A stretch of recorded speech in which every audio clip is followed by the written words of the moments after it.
नहीं, ये पैकेज पर डिपेंड करता है। हो सकता है आपने पैकेज परचेज किया हो, उसमें सिर्फ एक ही डोमेन हो और होस्टिंग हो, डिपेंड्स ऑन पैकेज, क्या क्या पैकेज कौन सा है। अच्छा ये देखिए, मैंने वेबसोल का अकाउंट खोला है, तो इसका मतलब ये है कि मेरे पास ये जो होस्टिंग का पैकेज है वेबसोल का है। तो यहाँ पर अगर आप देखो ना, तो यहाँ पर आपको दो ऑप्शन नज़र आ रहे हैं, एक पे लिखा हुआ है सर्विस और एक पे लिखा है डोमेन्स। नाम से ही अंदाज़ा हो रहा है कि इसमें से एक डोमेन का पैकेज है और एक सर्विसेज का मतलब होस्टिंग है, स्पेस है ये। तो अगर मैं इसकी स्पेस देखना चाहूँ तो मैं सर्विस पे क्लिक करता हूँ पहले,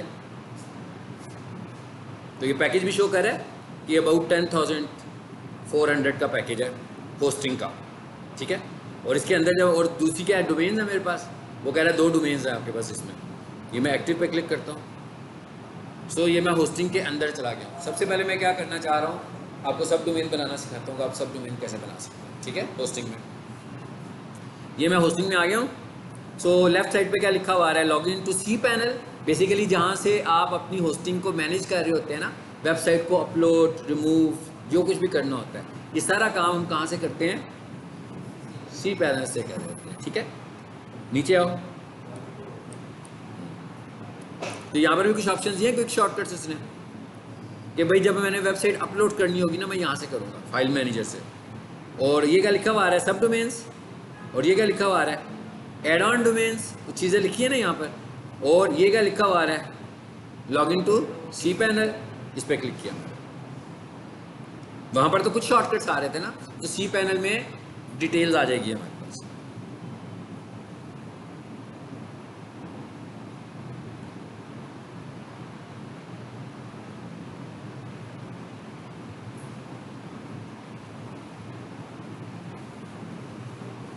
अब हम ये सीखेंगे, आज मैं एक सब डोमेन बनाता भी हूँ और सब डोमेन में वेबसाइट भी लेकर आता हूँ। उसके बाद हमने सर्च कंसोल बनाना सीखा था, बताया था ना मैंने आपको सर्च कंसोल क्या होता है। सर्च कंसोल से इस वेबसाइट को अप्रूव भी करवाते हैं। उसके बाद रोबोट्स फाइल बनानी सीखी थी, रोबोट्स फाइल को भी इस पर अपलोड करते हैं। और साइट मैप बनाना सीखा था, साइट मैप यानी वो जितने भी ऑनलाइन काम थे ना, वो सारे अब हम इसमें कर लेते हैं, अगर हमें कोई प्रॉब्लम ना हुआ।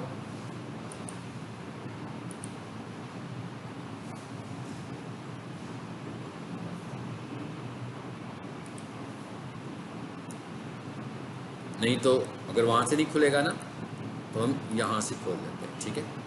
ये क्या लिखा हुआ है जी, सब डोमेन्स। मैं यहाँ पर चला जाता हूँ। पहले मैं क्या बताने जा रहा हूँ आपको कि आपने सब डोमेन कैसे बनानी है, अपने सी पैनल में आपने सब डोमेन कैसे बनानी है। राइट साइड पे देखें लिखा हुआ है जनरल इन्फॉर्मेशन। यहाँ पर वो आपको आपके होस्टिंग पैकेज के मतलब थोड़ी सी इन्फॉर्मेशन दे रहा है कि आपके पास क्या है।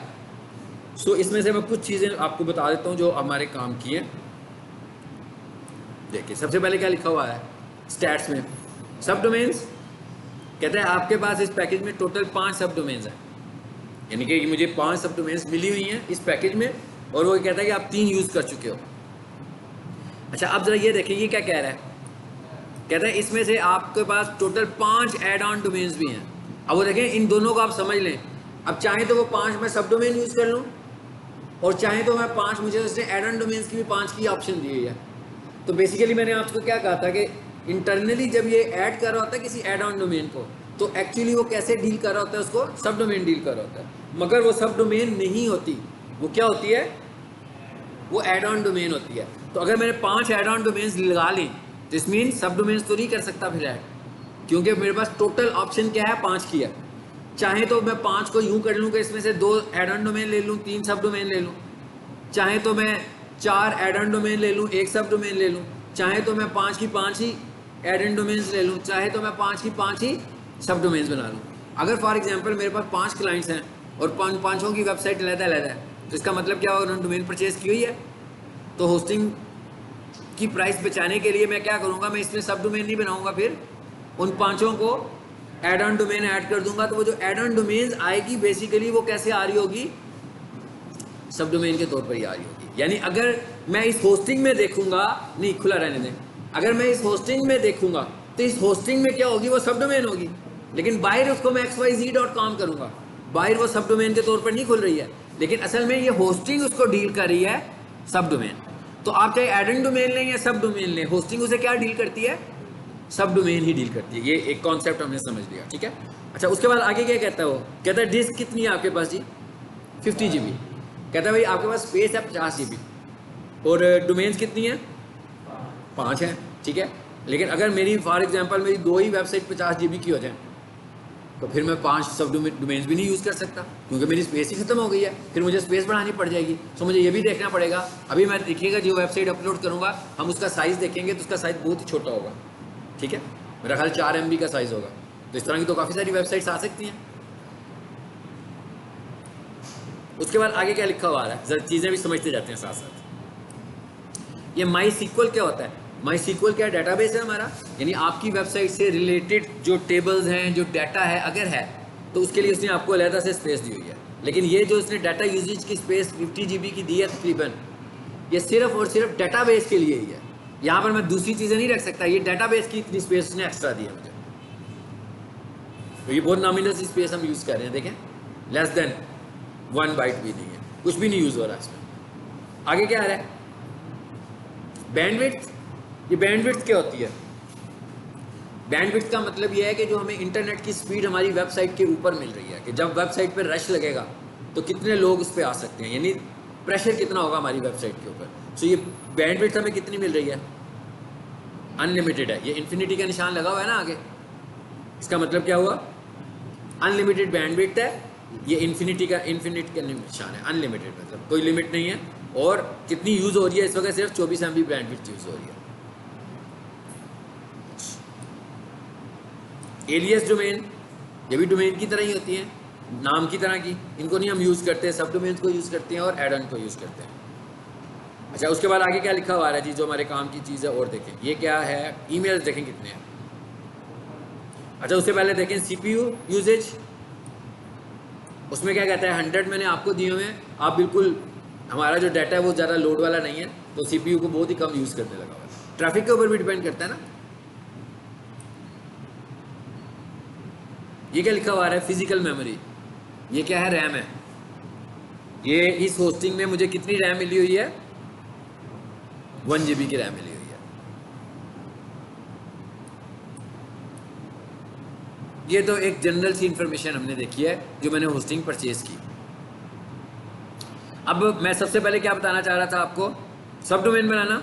आ जाते हैं नीचे, ये डोमेन्स की ऑप्शन आ रही है, आपने यहाँ पे जाना है। एक चीज़ हमने और भी पढ़ी थी, वो भी अभी यहाँ पे बताऊंगा। रीडायरेक्ट्स पढ़े थे 301 और 302। 301 और 302 का रीडायरेक्टर पढ़ा था, वो भी cPanel से अप्लाई होगा, ठीक है। वो भी अभी बताता हूँ कैसे होना है यहाँ से अप्लाई। सो मैं यहाँ से डोमेन पे क्लिक करता हूँ, वो भी खुल गया वैसे। नेट की स्पीड हमारी ज़रा स्लो है, थोड़ा सा खोलते हैं।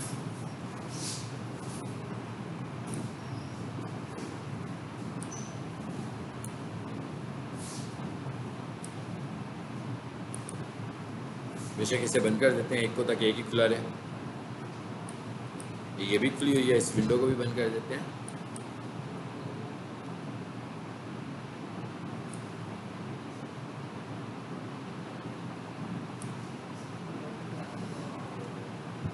सब डोमेन कैसे बनती है, होती कैसे है, एक्सेस कैसे होती है?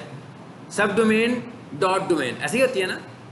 मतलब मेरी डोमेन का नाम है xyz.com और मेरी सब डोमेन जो है वो A है, तो क्या होगा? a.xyz.com। ऐसे ही सब डोमेन बनेगी ना।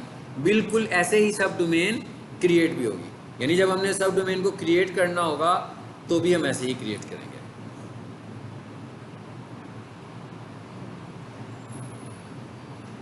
अब अगर मैंने इंटरनेट चेंज किया ना तो उसने मुझे लॉग ऑफ कर देना। ये होस्टिंग अकाउंट में ये भी इशू होता है। हाँ, IP चेंज होगा ना, वो ये समझेगा कोई हैकिंग एक्टिविटी हो रही है।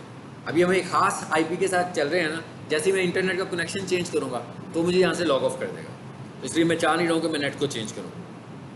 तो ये भी हो सकता है कि वो मुझे फौरी तौर पर लॉगिन भी ना होने दे, कि कोई और बंदा आने की कोशिश कर रहा है चाहे जिसके ऊपर। उसने मुझे ये भी देखना है कि मैं यूजुअली कहाँ से लॉगिन होता हूँ अपनी होस्टिंग को लेकर।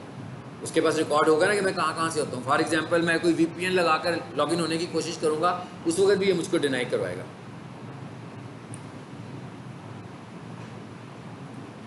इसलिए मैं वेट कर रहा हूँ कि मैं इसी पे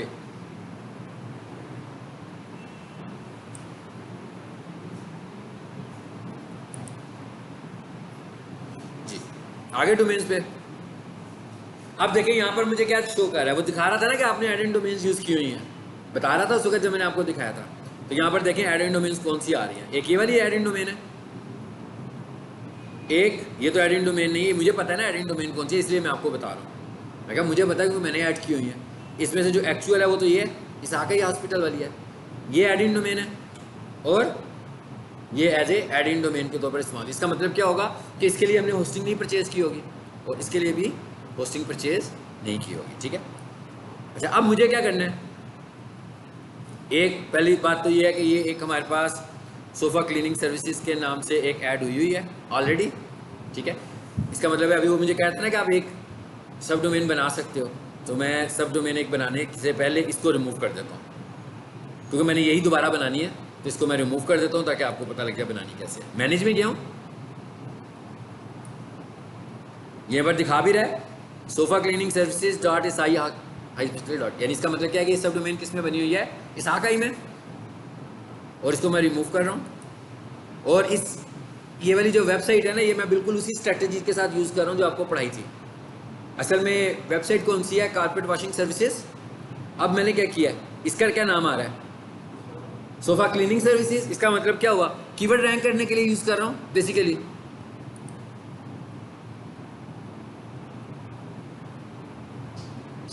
लेकिन एक फॉल्ट है इसमें, वो क्या है, एक नुकसान है हमें एड इन डोमेन का। वो क्या, वो नुकसान ये है कि असल एक्चुअल डोमेन कौन सी थी, इसाका ही थी एक्चुअल डोमेन। तो इसका मतलब क्या हुआ कि जब मैं सब डोमेन्स बनाऊंगा, अब मेरी एड ऑन डोमेन तो कोई और है ना, मेरी एड इन डोमेन कौन सी है, कारपेट वॉशिंग सर्विसेज वाली है, लेकिन मैं जो एड इन डोमेन के तौर पर यूज़ हो रही होगी उसकी मैं सब डोमेन नहीं बना सकता, इसलिए कि सब डोमेन की फैसिलिटी उसने मुझे किस पर दी हुई है, इसाका ही पर दी हुई है, क्योंकि उसकी प्राइमरी डोमेन इसाका ही है। तो मैं जो सब डोमेन्स क्रिएट करूंगा वो सारी की सारी किस पे क्रिएट करूंगा, इसाका ही पे ही बना सकता हूँ। एड इन डोमेन के साथ मैं सब डोमेन क्रिएट नहीं कर पाऊंगा। ये क्या कर रहा हूँ मैं, फिलहाल इसको रिमूव कर रहा हूँ ताकि ये आपके सामने बनाते हैं।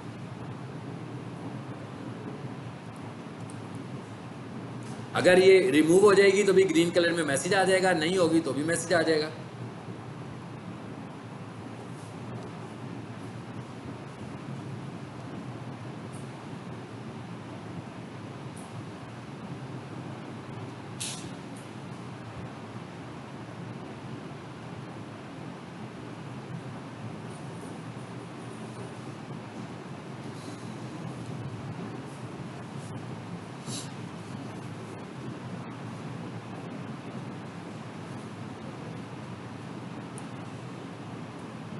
अगर आपने ये सारा तजुर्बा देखना है तो आपको वेट करना पड़ेगा, ठीक है। क्या नहीं, उसमें उस बेचारे की होस्टिंग का कोई कसूर नहीं है, इंटरनेट, हाँ नेट की स्पीड तो ठीक होनी चाहिए ना। आजकल आज वैसे भी वेदर का इशू भी है, इधर का भी स्लो है, मैंने कहा इधर का भी स्लो है। अभी मैं अगर इसको अपने मोबाइल से चलाता तो शायद बेहतर चल पड़ता। मैंने बताया कि अगर मैं इस वक्त मोबाइल कनेक्ट करूँगा तो मैं इस हर जगह से लॉग ऑफ कर जाऊँगा, और हो सकता है फिर मुझे दोबारा वो लॉगिन भी ना करने दे। इसी वजह से मैंने इसको आपको पहले नहीं करवाया था कि मुझे यहाँ पे पढ़ाते हुए ना इशू आता है, यहाँ पे नहीं किसी भी दूसरे प्लेटफॉर्म पे, क्योंकि मैंने ये कल लोअर माल में पढ़ाया था ये, तो मैंने लॉगिन किया तो वो लॉगिन हो गया था। तो इस वजह से मैंने कहा कि चलिए आपको भी करा देते हैं, लाइव करवा देता हूँ क्योंकि हो गया, तो आप लाइव प्रैक्टिस कर लें जैसे उन्होंने किया।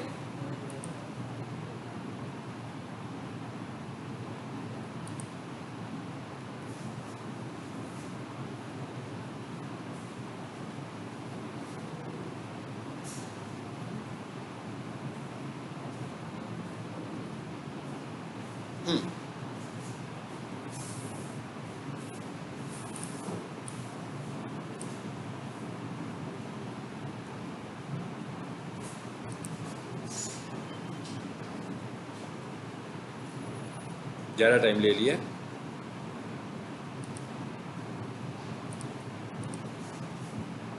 देखते हैं क्या होता है।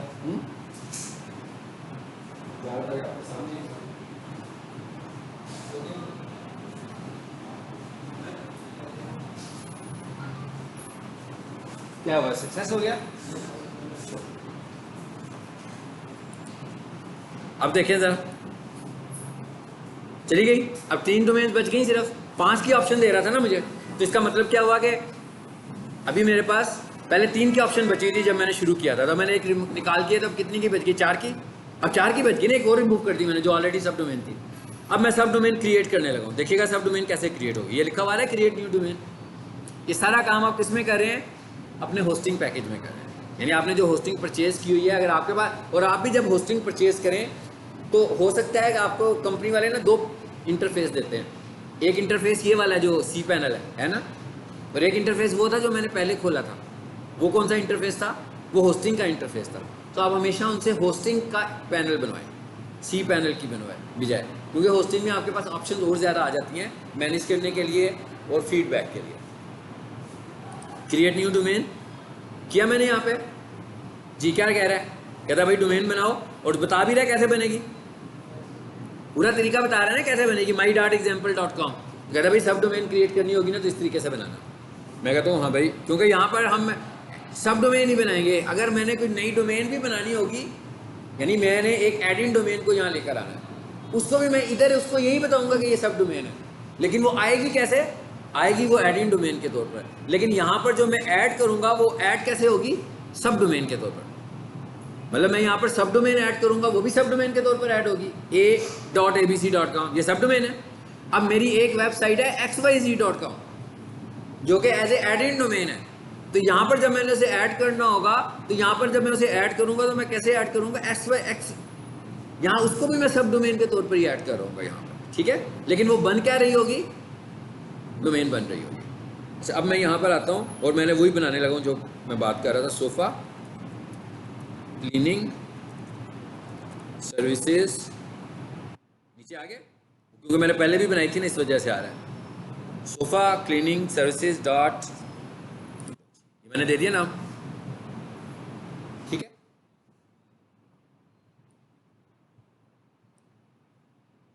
आ गया।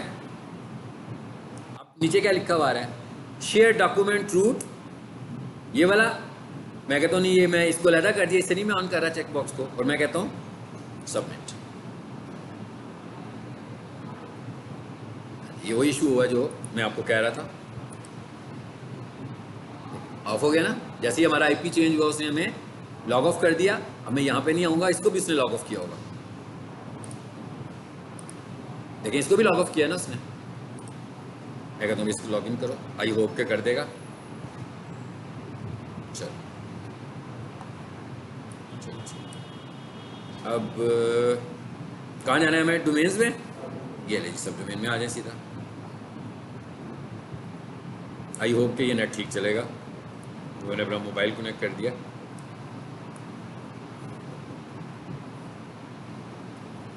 गुजार तो नहीं दिया मैंने सब डोमेन्स को। ये जी डोमेन्स और ये डोमेन्स आ गए। ज़रा चेक करें, अभी तो नहीं बनी ना, फिर आ जाए वापस। अब नहीं इशू आएगा वो वाला। सोफा क्लीनिंग सर्विसेज isaacihospital.com और सबमिट।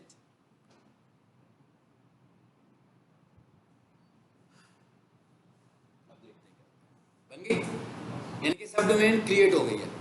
अब जरा मैं यहां से जाकर देखूं इस सब डोमेन को, लिस्ट में देखें आ गई है ये, और ये क्या लिखा हुआ है, मैनेज। मैं इस पे जाता हूं। अच्छा जी, मैनेज के बाद ये कह रहा है इसका रूट है, मैं इस पे जाता हूं। आगे ये फोल्डर में मैंने पहले इसको अपलोड किया हुआ, इसको मैं रिमूव कर देता हूं ताकि हम नए सिरे से करें। अब जरा इधर आते हैं और इस वेबसाइट का नाम लिखते हैं। मतलब एक क्या हुआ, क्या बेसिकली सब डोमेन क्रिएट हो गई। अब जिस नाम से मैंने सब डोमेन क्रिएट किया ना, सोफा क्लीनिंग सर्विसेज डॉट, ये नहीं है, ये भी आपको बताया ना कि एज ए एडिन डोमेन जो ऐड हुई होगी उसके ऊपर आप सब डोमेन नहीं ले सकते। सब डोमेन आपको जब मिल रही होगी तो आपको प्राइमरी डोमेन के ऊपर मिल रही होगी। एरर आ गया। इसका मतलब क्या हुआ कि डोमेन तो बन गई, अब इसमें है कुछ नहीं ना। देखें जब भी हम किसी वेबसाइट को रन करते हैं तो इंडेक्स की फाइल चलती है ना, तो अभी तक तो इंडेक्स की फाइल ही नहीं है उसके अंदर। ओके, अब हम एक काम करते हैं, उसमें अपनी वेबसाइट को अपलोड कर लेते हैं जो मैंने इसमें अपलोड करनी है। जैसे आप लोगों ने जब वेबसाइट बनाई हो और आपके पास भी होस्टिंग हो, आप इसी तरीके से अपलोड करोगे अपनी वेबसाइट को। जी अपलोड, ये जी आपने वेबसाइट को कैसे अपलोड करना है ये भी समझ लें। मैंने आपको वेबसाइट शेयर की हुई है ना, कैसे शेयर की हुई है, जिप करके।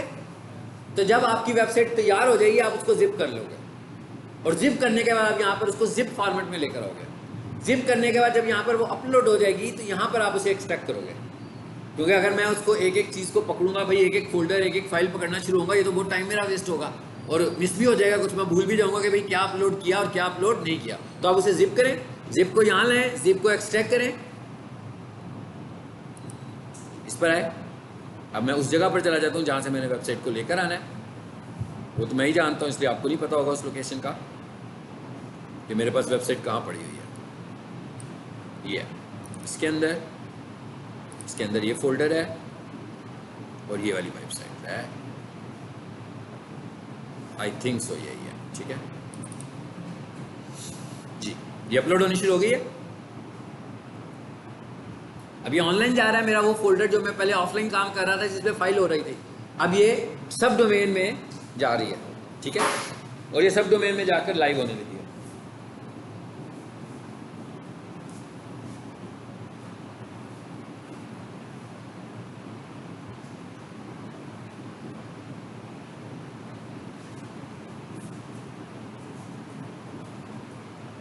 ग्रीन कलर में आ गई है, इसका मतलब है कि अपलोड हो गई है, ठीक है। अब हम क्या करेंगे, इस पर क्लिक करते हैं, जिप आ गई फाइल, कितनी छोटी सी फाइल है, सिर्फ 2 MB की फाइल है। वर्डप्रेस की फाइल इतनी छोटी हो ही नहीं सकती है, ये कोडिंग वाली वेबसाइट ही है जो इतनी छोटी वेबसाइट हो सकती है। ये देखिए कितनी MB आ रही है, तकरीबन 3 MB, सिर्फ 3 MB। पैकेज मेरे पास 50 GB का है, तो इसका मतलब क्या हुआ, इस तरह का मैं काफ़ी सारा डाटा इस पर लगा सकता हूँ। और सबसे बड़ी बात यह कि वेबसाइट बहुत ज़्यादा स्लो नहीं होगी हमारी, क्योंकि बहुत छोटी वेबसाइट है।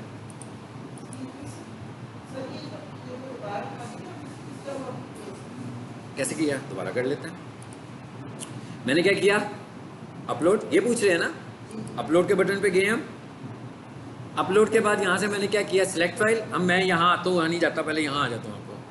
मैं कहता हूँ भाई ये मेरी वेबसाइट है,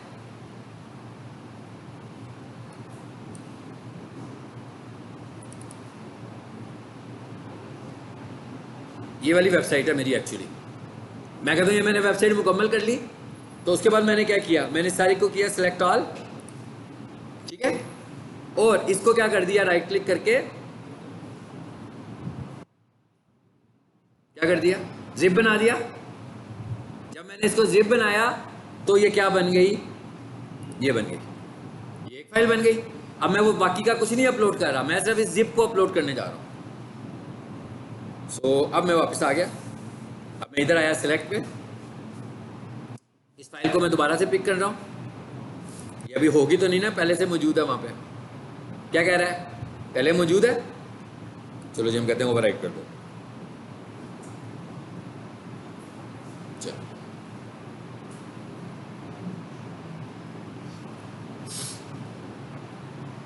ठीक हो गया, रिपीट हो गया जी हमारा। इस पर हम क्लिक करेंगे।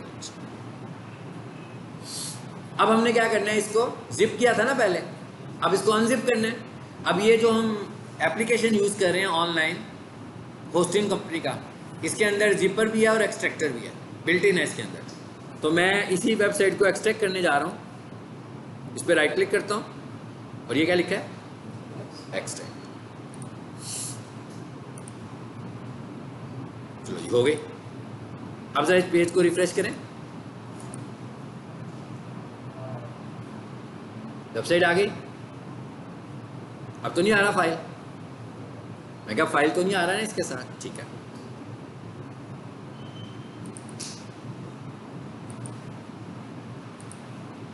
न्यू में जाकर जरा इसको पेस्ट करो।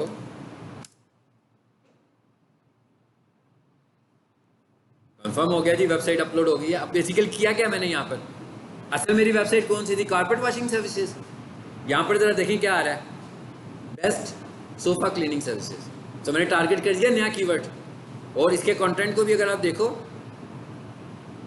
क्या फोकस कर रहे हैं हम ज़्यादा, सोफ़ा क्लीनिंग। मैं चाह रहा हूँ कि भाई मेन से कारपेट वॉशिंग और इस वेबसाइट से दूसरा हो जाए। ये देखें हर जगह मैंने सोफ़ा को किया हुआ है, सोफ़ा क्लीनर नियर मी। ये भी अभी चेंज होने वाला है थोड़ा सा कंटेंट। आवर सर्विसेज, ये भी रिमूव होने अभी थोड़ा सा, ठीक है। चलिए एक काम करें, इसको बंद कर देते हैं।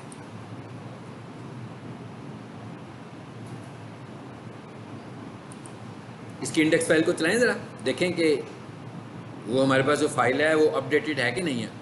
अगर नहीं है तो हम नए सिरे से बना लेते हैं उसकी। नहीं है अपडेटेड, नहीं है ना अपडेट, लोकल फाइल में चेंजेस हैं, वहाँ पर नहीं आई चेंजेस हमारे पास, इसका मतलब है वो फाइल अपडेटेड नहीं है। तो अब एक काम करता हूँ मैं, कौन सा काम, नीचे आकर देखें ज़रा, दोबारा से इसको रिमूव कर दें। इसको मैं रिमूव कर देता हूँ और क्या करता हूँ, नए सिरे से इसका बना लेता हूँ एक बैकअप। कैसे बनेगा, राइट क्लिक, 7-zip और चलो,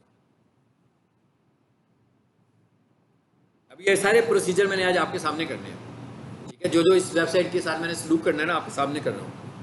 अभी मैंने इसको सर्च कंसोल में भी ऐड करना है, ठीक है। आपके सामने करेंगे कि सर्च कंसोल में कैसे आएगी। अभी इधर आ जाते हैं वापस जी। ये किस कहाँ पर है, हम सोफा कारपेट में ही है ना। मैं इसको सिलेक्ट करता हूँ, सिलेक्ट ऑल करता हूँ। इसमें से एक चीज़ जो थी वो पहले से ही थी, है ना। ये क्या है, ये होस्टिंग का सिस्टम फोल्डर है, खुद से, ये उन्होंने खुद से बनाया हुआ है, ठीक है। इसलिए मैंने इसको कहा कि इसको रहने देता हूँ क्योंकि ये पहले से ही था। बाकी सबको सिलेक्ट किया और डिलीट कर दिया, रिमूव हो गया। सेम अब मैं क्विकली ये प्रोसीजर करता हूँ जी। यही है 8 है कि अभी अभी बनी है, फाइन।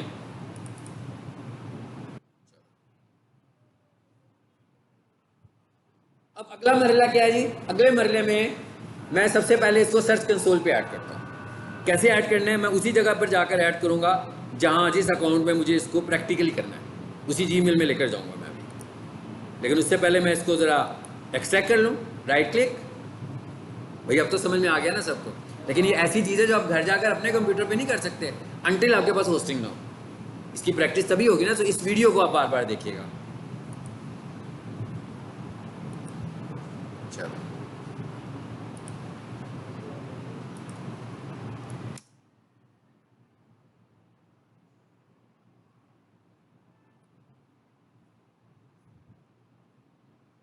चेंज हो गया, पहले यहाँ पर कुछ और आ रहा था ना। और इस वेबसाइट पे आप देख रहे हैं मैंने बहुत कंटेंट पे भी फोकस नहीं किया। इस पे मेरा फोकस किस चीज़ के ऊपर है, सोफा क्लीनिंग सर्विसेज पर है। मैं इस कीवर्ड को रैंक करवाना चाहता हूँ बेसिकली। और अगर मैं इसका अबाउट सेक्शन देखूँ ना, देखें कहाँ जाता है इसका अबाउट सेक्शन, देखिएगा जरा कहाँ गया, दूसरी वेबसाइट पे चला गया। मतलब जो उनकी एक्चुअल लैंडिंग पेज है मैं उसी पे लेकर जा रहा हूँ। सिर्फ मैंने इसका होम पेज चेंज किया है। और क्यों चेंज किया, एक कीवर्ड के लिए, कि मुझे ये कीवर्ड अलहदा से रैंक मिल जाए। अब वो वाला कीवर्ड टाइटल में आ गया, वो वाला कीवर्ड डिस्क्रिप्शन में आ गया, वो वाला कीवर्ड हेडिंग्स में आ गया, पैराग्राफ में आ गया, इमेज ऑप्टिमाइजेशन में आ गया।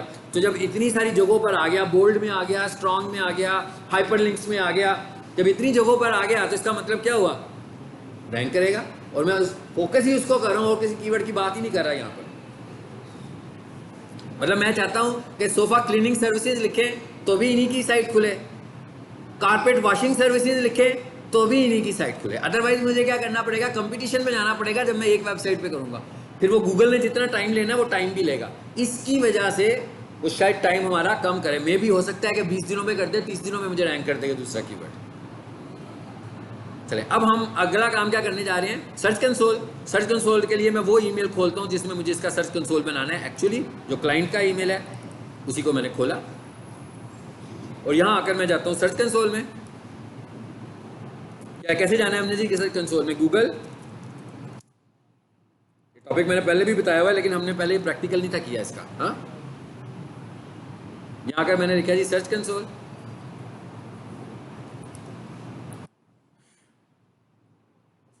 यही है।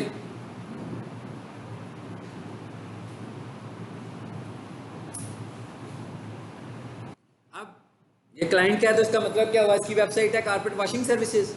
हो सकता है कि इसकी एक वेबसाइट पहले से ऐड हो, एक वेबसाइट इसकी है ना पुराने वाली भी है, हो सकता है इसकी एक वेबसाइट पहले से ऐड हो। तो अब मैं जब सर्च कंसोल बनाऊंगा तो अब क्या होगा, 2 वेबसाइट्स आ जाएंगी ना। तो जब अब ये देखिए स्टार्ट करें इसको पहले,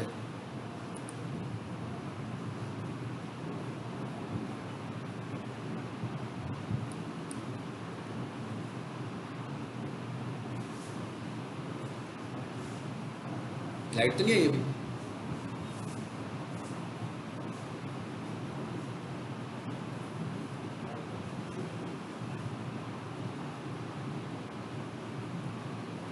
इसकी सिंपल सी रोबोट फाइल पे भी हमने बनानी है। बेशक डीसी किचन की कॉपी करके सिंपल बना लेते हैं जल्दी से। हाँ देखें, ये सर्च कंसोल के इंटरफेस में नहीं गया, इसलिए कि एक सर्च कंसोल इसमें पहले से बना हुआ है। ये देखें, एक सर्च कंसोल पहले से बना हुआ है ना, ये वाला जो आ रहा है इस लिस्ट में। अब मुझे एक सर्च कंसोल और बनाना है, तो अब मैं क्या करूंगा, मैं इस पर क्लिक करता हूं।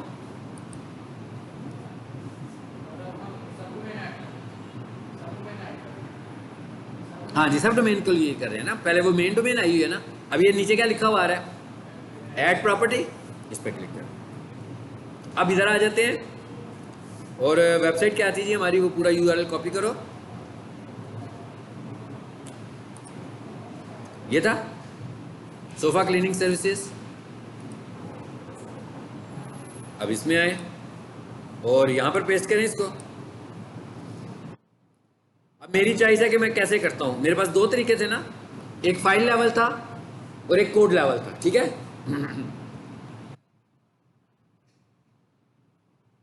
मैं इसमें ना कोड लेवल करता हूं। जब मैं कोड लेवल करूंगा तो मतलब इंडेक्स की फाइल में जाकर ऐड कर दूंगा। चलो, ये फाइल डाउनलोड करेंगे तो ये फाइल लेवल होगा। ये मेरी प्रीवियस क्लास आपने चेक कर ली, ये सर्च कंसोल वाली, उसमें आपको पता लग जाएगा। ये फाइल अपलोड होगी उसमें। मैं चाह रहा हूँ अपलोड करने वाला प्रोसीजर करने की बजाय जो कुछ उसमें पड़ा हुआ है ना, उधर ही कर लेते हैं। तो ये क्या लिखा हुआ आ रहा है, HTML टैग। क्या कहता है, इसे कॉपी करो और जाकर पेस्ट कर दो इंडेक्स के हेड में। मैं इसे कॉपी करता हूं। अब मेरी इंडेक्स की फाइल अपलोड है, मैं लोकल काम नहीं करूंगा, मैं सीधा उधर होस्टिंग में जाके काम करूंगा। अब मैं सीधा यहां से होस्टिंग में आता हूं जी, यही थी ना जगह। यहां पर इंडेक्स की फाइल देखें कहां है इसकी, ये इस पर राइट क्लिक करें, एडिट करें। ये जरा मुझे लग रहा है कि जल्दी हो जाएगा, इसलिए मैंने ये वाला प्रोसीजर यूज किया जी। आगे हेड में, ठीक है।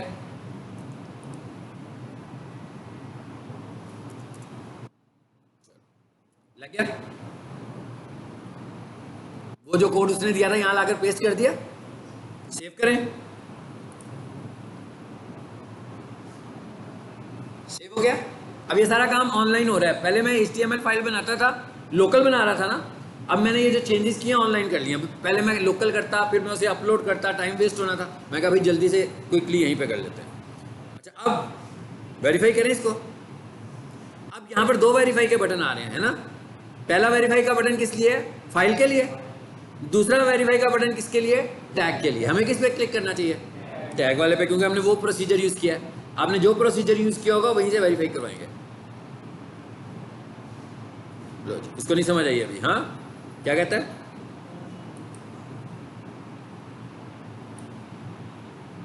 चलो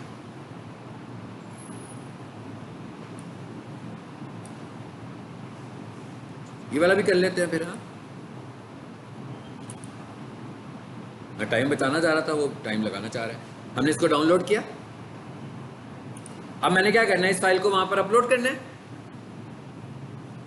ठीक है, ये फाइल आ गई है। इस फाइल का नाम कॉपी नेम नहीं होना चाहिए, क्योंकि अगर आप एक से ज़्यादा वर्जन इसके कॉपी करोगे तो कॉपी हो जाएंगी ना। तो आपने ये देख रहे हैं, कॉपी नहीं होनी चाहिए। अगर इससे पहले भी कोई पड़ी है उसे डिलीट कर दें पहले। अब मैं क्या करता हूँ, यहाँ आता हूँ,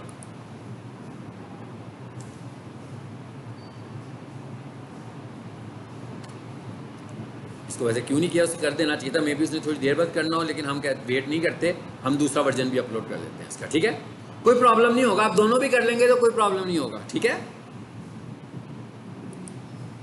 वैसे तो आप एक वेरीफाई कर लोगे ना तो वेरीफाई हो जाएगा, तो दूसरे ऑप्शन की ऑप्शन ही नहीं आएगी आपके पास। ये क्योंकि उसने पहले ऑप्शन को वेरीफाई नहीं किया, इसलिए उसने मुझे दूसरा मेथड दिया। अब मैं डाउनलोड्स में जाता हूं और इसको यहां से अपलोड कर देता हूं। हो गया। अब यहां से आए वापस इस पे और verify.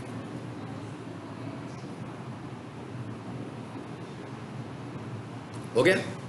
Go to property. Go to property का क्या मतलब है, इस लिस्ट में ये प्रॉपर्टी ऐड हो गई है। हो गई, सर्च कंसोल में हम अपनी वेबसाइट को अप्रूव करा कर ले आए हैं। अब क्या करेगा गूगल? 7 दिनों के बाद, 14 दिनों के बाद, 20 दिनों के बाद, महीने के बाद, 4 महीनों के बाद, 6 महीनों के बाद, जितना टाइम गुजरता जाएगा एनालिसिस उसके बढ़ते जाएंगे मेरी वेबसाइट के मतलब। चले, अब अगला मरला क्या है? रोबोट की फाइल बनानी है हमें। ये देखें, दूसरी खुल गई है फाइल कारपेट वॉशिंग वाली, ये उसके एनालिसिस आ रहे हैं जो पहले से थी। अगर मैं उसको चूज करूंगा उसका कोई एनालिसिस नहीं आएगा क्योंकि उसको मैंने अभी अभी ऐड किया है, उसे एनालिसिस दिखाने के लिए टाइम लगेगा। चलो अब हम एक काम करते हैं, डीसी किचन की ना रोबोट्स फाइल लेके टाइम बचाने के लिए उसी की कॉपी करते हैं और उसको भी अपलोड कर देते हैं। यही है, कंट्रोल ए कंट्रोल सी, और इसको मैं नोटपैड में लेकर जाता हूँ। ठीक है, सिर्फ ये लाइन चेंज करनी है मुझे। ठीक है, अब एक काम करें, इधर आए वापस। क्या करना है मुझे? साइट मैप भी जनरेट करना है ना, साइट मैप भी जनरेट करना है। साइट मैप भी नहीं जनरेट हुआ। साइट मैप पर आओ।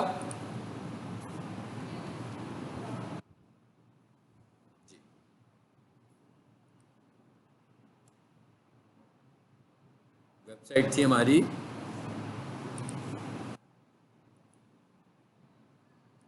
कॉपी। चलो, ये पड़ा हुआ है ना साइट मैप जनरेट करना भी हमने। अब ये साइट मैप जनरेट होना शुरू हो गया।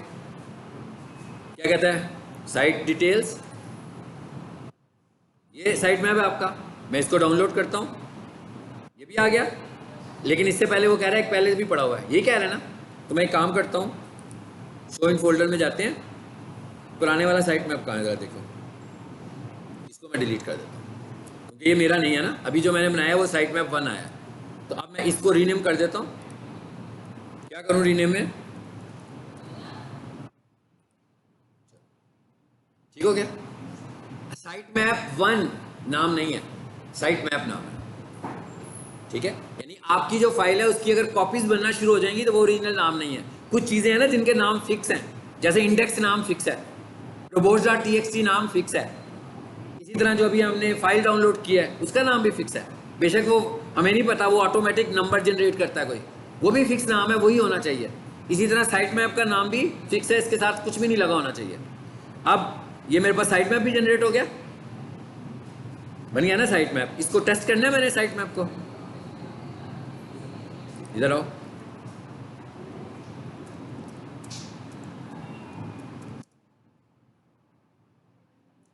टेस्ट तो नहीं होगा, अभी अपलोड नहीं हुआ ना। एनीवेज, इसको यहाँ से पकड़ें, कॉपी करें और कहाँ लगा दें इसको?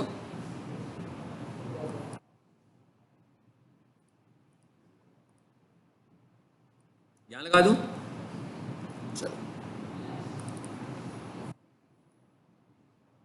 ठीक है, साइट मैप भी आ गया बीच में।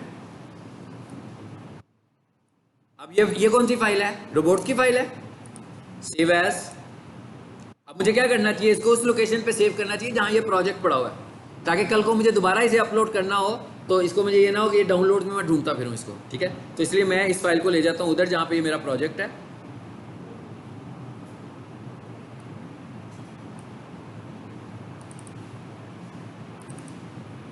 जी, यहाँ पे ये कौन सी फाइल है? रोबोट्स। टेक्स्ट ही लिखने की जरूरत नहीं है, ऑलरेडी इसकी फॉर्मेट टाइप टेक्स्ट है ना। मैंने क्या लिखा ऊपर? सिर्फ रोबोट्स। तो नोटपैड में हूँ तो ऑटोमेटिकली क्या बनेगी? टेक्स्ट फाइल ही बनेगी, txt लगाने की ज़रूरत नहीं है। ओके, सेव करें, बन गई है। अभी हमने एक साइट मैप भी लिया है, साइट मैप को भी इधर ही ले आए। साइट मैप को किधर ले आए मैं कह रहा हूँ? कंट्रोल एक्स करें इसको यहाँ से, ये रोबोट्स आ गई ना यहाँ पर। कंट्रोल वी करें, साइट मैप भी आ गया, लेकिन ये फाइलें अभी तक हमारी होस्टिंग में नहीं है। ओके, अब हम क्या करते हैं? होस्टिंग पे जाते हैं। ये होस्टिंग में आ गया, हम वापस यहां से मैं क्या करूंगा? Upload, select. अब ये कहां पड़ी हुई थी? इसमें। पहले रोबोट को कर लेता हूं, आ गई रोबोट। साइट मैप को भी ले आता हूं। चलो, अब इधर आकर इसको दोबारा से करें, अब नहीं इशू देगा। साइड में अब आ गया। अब अगर मैंने इसकी रिपोर्ट फाइल टेस्ट करनी होगी,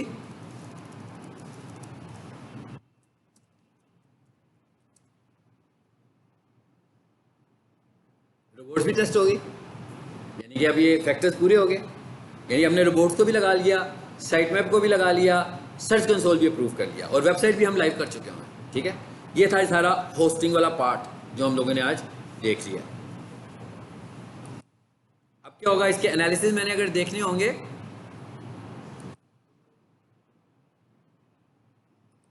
यहां पर आगे हम अब जरा उसको खोलते हैं जिसको भी हमने ऐड किया। अरे एनालिसिस तो शो नहीं करेगा, लेकिन अभी मैंने साइट मैप सबमिट किया ना, तो मैं साइट मैप यहां भी सबमिट करूंगा। ओके, मैं इधर आ रहा हूं और देखते हैं इधर साइट मैप कहां पर है। ये मैं इधर आया, इधर साइट मैप सबमिट करने का क्या तरीका है, वेबसाइट का नाम आ रहा है, जस्ट यहां पर क्या लिखेंगे,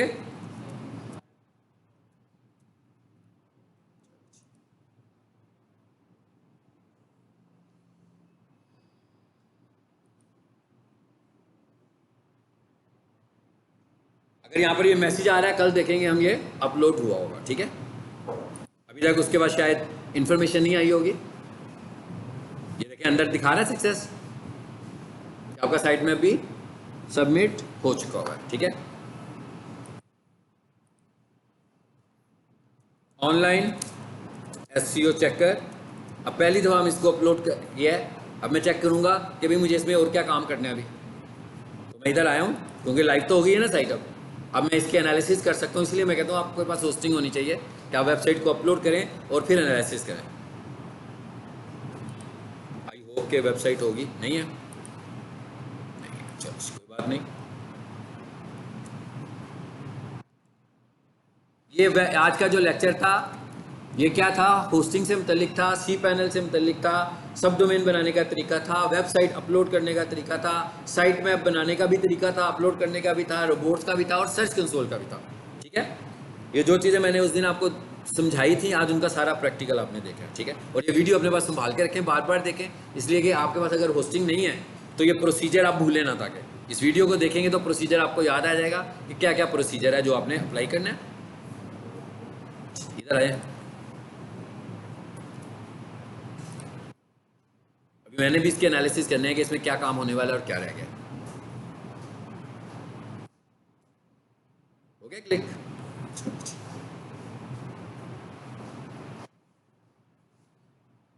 हाँ जी, कितने परसेंट दे रहा है, 80% कहता है इसकी एसईओ हुई है, बाकी का काम इस पर भी होने वाला है। ठीक है, यानी इसका मतलब है कि ये जो जो चीज़ें मुझे सजेशंस दे रहा है मैं इनको देखूंगा और इम्प्रूव करूंगा। और अभी ये सब डोमेन है, अभी हमें ये पता है, ये देखें इसका जो सबसे ज़्यादा स्कोर जा रहा है वो सर्वर की वजह से जा रहा है। याद रखें सर्वर में हमारा कोई काम नहीं है। हाँ, सर्वर में आपकी होस्टिंग की कंपनी इन्वॉल्व है या आपका लेवल इन्वॉल्व है। तो अगर मैं इस स्कोर को इम्प्रूव करूँ, देखिए बाकी सारे स्कोर अच्छे हैं, ये 90s में, ये 80 में है, पेज स्ट्रक्चर कहता है बहुत अच्छा है, 100% उसने कहा है। ये क्या कह रहा है, 91%। ये इशू है जिसकी वजह से हो रहा है। और एक्सटर्नल फैक्टर का क्या मतलब है, लिंक बिल्डिंग तो की नहीं अभी हमने। लिंक बिल्डिंग अगर आप करते जाएंगे तो आहिस्ता आहिस्ता स्कोर इंप्रूव करेगा, लेकिन इसका इस कीवर्ड को रैंक करने में कोई रोल नहीं होगा। लेकिन ये जो नेट स्कोर मेरे पास आ रहा है ना, उसमें इसका रोल है, उसमें इसका रोल है। इसी तरह ये 54% आप इंप्रूव करते हैं, आप एक्सटर्नल फैक्टर्स इंप्रूव करते हैं, आप 90+ पर चले जाएंगे। क्योंकि इसमें एक दो फैक्टर तो एक 100% है, एक 93% है। इसका मतलब यह है कि अगर कोई 70% पे भी आएगा तो इसका मतलब मैं 90 पे डायरेक्ट पहुंच जाऊंगा। और 90 का मतलब है कि आपने अच्छी एसईओ की हुई है अपनी वेबसाइट की। अब अगर मैं इस वेबसाइट के डेवलपर के पास लेकर जाता हूं इसको, देखिए अब दूसरा टेस्ट भी साथ ही कर देते हैं। Website speed test, website speed test, not internet speed test. मैं इंटरनेट की स्पीड नहीं चेक कर रहा, मैं वेबसाइट की स्पीड चेक करने जा रहा हूं। मैं इसमें बहुत सारे टूल्स हैं, आप सारों को 1 by 1 यूज कीजिएगा। मैं जीटी मैट्रिक्स को ज्यादा देख रहा होता हूं। मैं इधर आया, यहां आकर अब देखते हैं कि वेबसाइट की स्पीड टेस्ट में मुझे क्या कहता है। अगर मुझे वेबसाइट में कुछ इंप्रूवमेंट करवानी होगी तो मैं देखूंगा कि डेवलपर वाला पार्ट होगा, तो अब डेवलपर से कहूंगा ये चीजें मुझे ठीक करके दो।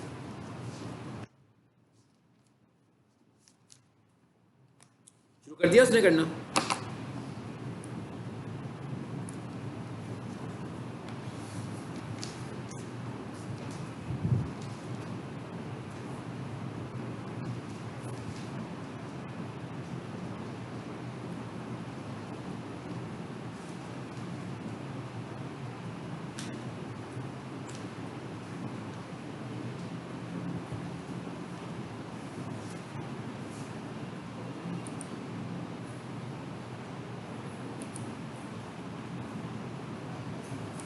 वेबसाइट भी ठीक है, 74% कहता है परफॉर्मेंस में है, स्ट्रक्चर 88% है, ये भी ठीक है, ये भी ठीक है, सिर्फ एक है क्यूमुलेटिव लेआउट, ये कल हमने पढ़ना है, ये टेक्निकल एसईओ वाला एक फैक्टर है, ठीक है। ये अगर मैं इसको भी थोड़ा इंप्रूव करवाना चाहूँ तो ये बी पर आ जाएगी, अगर इस फैक्टर को मैं थोड़ा सा इंप्रूव करूँगा तो, ठीक है। अदरवाइज इसका स्पीड स्कोर भी बुरा नहीं है, ठीक स्पीड स्कोर है, ठीक है।